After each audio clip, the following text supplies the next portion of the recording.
যেই দিন থেকে ভারতের গদি চেঞ্জ হয়ে গেছে সেই দিন থেকে মুসলমানদের প্রতি কখনো এনআরসির নামে, কোনো সিএএ নামে, কখনো এসআইআর নামে, কখনো আইলা মোহাম্মদ নিয়ে, কখনো ওয়াকফের বিল নিয়ে, কখনো মসজিদের নিয়ে, কখনো মাদ্রাসা নিয়ে নানান রকমের ভ্রান্ত পয়েন্ট তুলে মুসলমানদেরকে অ্যাটাক করতেছে, মুসলমানদেরকে বিনাশ করার চেষ্টা করতেছে।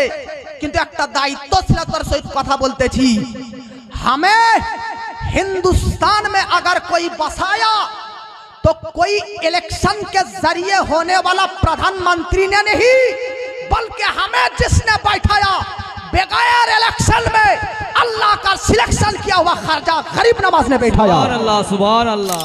आज भारतवर्षের প্রধানমন্ত্রী হিন্দু না মুসলমান?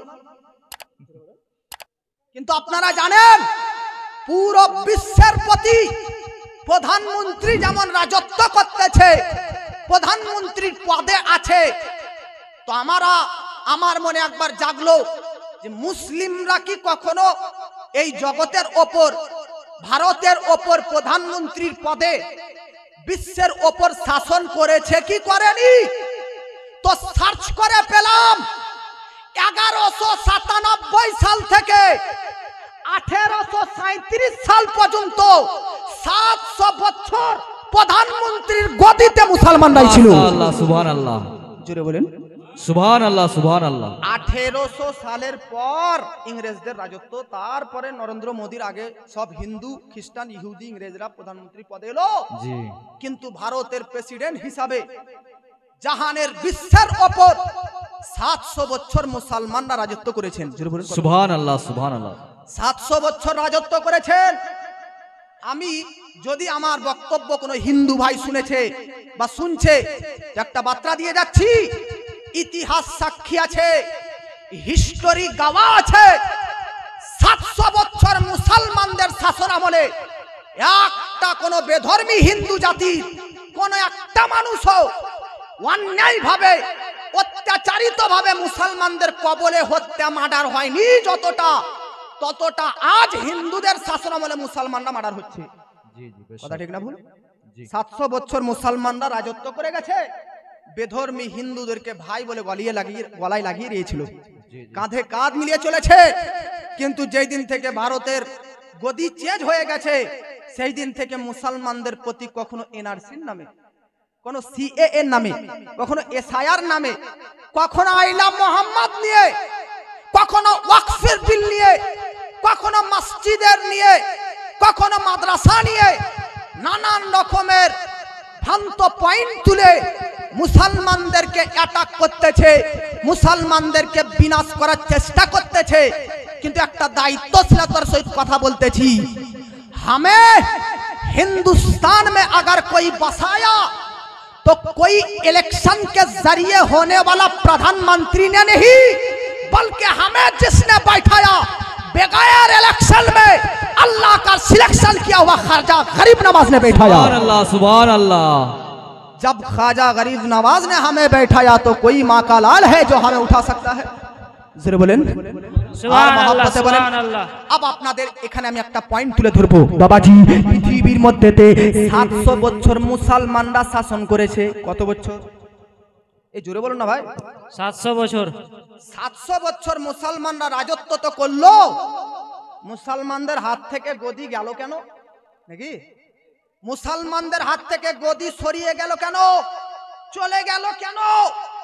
তো দুটি কারণে মুসলমানদের হাত থেকে গদি চলে গেছে, দুইটি থেকে তিনটি কারণে মুসলমানদের হাত থেকে শাসন আমল চলে গেছে। এক নম্বর কারণ, মুসলমানদের মধ্যে বিদ্যা জ্ঞান চর্চা কমে গেছে, আর 2 নম্বর হচ্ছে মুসলমানদের মধ্যে একতা একজোট হওয়া বন্ধ হয়ে গেছে। আমরা মুসলমানে মিলে লড়াই করতেছি, আমাদের একতা নেই, একজোট নেই, সমঝোতা নেই, সুলহ নেই, আমাদের মুসলমানদের মধ্যে কোনো জ্ঞান ও বিদ্যা নেই। একটা কথা বলতেছি, আপনার মুরারই থানা, নলাটি থানা, রামপুরহাট থানাতে যাবেন, কতটা শেয়ার ওসি পুলিশ অফিসার পাবেন যারা মুসলমান হয়েছে, যারা মুসলমান আছে? পাওয়া যাবে? থানার মধ্যে যাবেন তো বেশিরভাগ হিন্দুরাই পাবেন। হাইকোর্ট যাবেন, সুপ্রিম কোর্ট যাবেন, কয়টি জজ, কয়টি উকিল, কয়টি ব্রাদার নে মিল্লাত ইসলামিয়া আজকে প্রফেসর মুসলমান আছে, বেশিরভাগ বেধর্মী হিন্দুদের মধ্যে রয়েছে। আজ রাজনীতির পথে কয়টি মুসলমান রয়েছে, বেশিরভাগ হিন্দু রয়েছে। বড় বড় হসপিটাল, নার্সিং হোমে কয়টা চিকিৎসক মুসলমান রয়েছে, বেশিরভাগ বেধর্মীরাই রয়েছে। বেধর্মী হিন্দুরা বেশি শিক্ষিত হয়ে বড় বড় জায়গায় গিয়েছে, আর আমাদের মুসলমান ধর্মের ছেলেরা 12 বছর হয়ে গেছে আর বাপরা বলছে কোদল আর পেছালে আর রাজমিস্ত্রি চল যাও। আমাদের গ্রামে একজন ছেলে চেন্নাই কাজ করতে গেছে। ভাই কোথায় যাচ্ছি রে? চেন্নাই যাচ্ছি। কেন? বলছে রাজমিস্ত্রি কাজ করতে। লেবার না মিস্ত্রি রে? লেবারই করবো। তা পড়ালেখা করিস নি? হ্যাঁ পড়েছি, ক্লাস 5 পর্যন্ত পড়েছি। তারও পর গ্রাজুয়েশন কর, বিএড কর, উচ্চ মাধ্যমিক দে, মাধ্যমিক দে। আর ওইদিকে না পারবি বড় আলিম হ, হাফিজ হ, শিক্ষিত জ্ঞানী পণ্ডিত হ। তো জবাব কি দিচ্ছে জানেন ছেলেটা? বলছে সবাই যদি জ্ঞানী হবে তাহলে বাড়ি ঘর তৈরি করবে কে? বাবা বাবা বাবা, আমি বললাম বাড়ি ঘর সবাই যদি তৈরি করবে তাহলে বাড়ি ঘর সবাই যদি শিক্ষিত হয় তাহলে বাড়ি ঘর তৈরি করবে কে? এই কথাটা তোমার? তো হ্যাঁ। আমি বলছি বাহ, এই কথাটা যদি আজ চেন্নাইয়ের মানুষ বলতো যে সবাই যদি জ্ঞানী হবে তাহলে বাড়ি ঘর তৈরি করবে কে, তাহলে আজ চেন্নাইয়ের মানুষ বীরভূমে কাজ করতে আসতো। কিন্তু বীরভূমের মানুষ বেরাদার নে মিল্লাত ইসলামিয়া সবাই যদি লেখাপড়া করবে তাহলে বাড়ি ঘর তৈরি করবে, ইয়ে সেন্স বীরভূমের মানুষের কাছে। আর চেন্নাই, ব্যাঙ্গালোর, বোম্বাইয়ের মানুষের সেন্স হচ্ছে আগে পড়ালেখা করো, তারপর পরবর্তীতে কিছু ভেবো। তাদের চিন্তাধারা, চিন্তা, মাথার ভাবনা ছিল পড়ালেখা করতে হবে। তাই আজ তাদের বাড়ি তৈরি করতে, চাকরি করতে, চাকরি করতে, গোলামি করতে, দাসত্ব করতে যাচ্ছি আমরা। আর তারা বাড়ির মধ্যে বেরাদার খাটের মধ্যে, গদির মধ্যে আরামে শুয়ে শুয়ে বেরাদার দেখতেছি। এজন্য আমদল গ্রাম নিবাসীকে বলতে চাই, পুরুষদের মাদ্রাসা, ছেলেদের মাদ্রাসা বহুত আছে। মাওলানা তাজিরউদ্দিন সাহেব সহ তিনার আর অন্যান্য ভাই ভাইপুদের নেতৃত্বে যে ইলিমের প্রতিষ্ঠান, ইলিমের মার্কাজ তৈরি করা হয়েছে, এটা আপনাদেরকে সুযোগ সুবিধা করে দিয়েছে যে আর আপনাদেরকে জ্ঞান অর্জন করতে দূর দূরান্ত পর্যন্ত পাঠাতে হবে না। নিজের এলাকার, নিজের গ্রামের মধ্যে মেয়েদেরকে পাঠান এবং মেয়েদেরকেও শিক্ষিত, এডুকেটেড বানান। আমরা পুরুষের যে শুধু অধিকার আছে শিক্ষিত হওয়ার, মেয়েদের নেই এমনটা নয়। পুরুষদের যেমন শিক্ষিত, এডুকেটেড হওয়া অধিকার আছে, মহিলাদেরও সেরকম অধিকার আছে কি নাই? জোরে বলেন। আছে।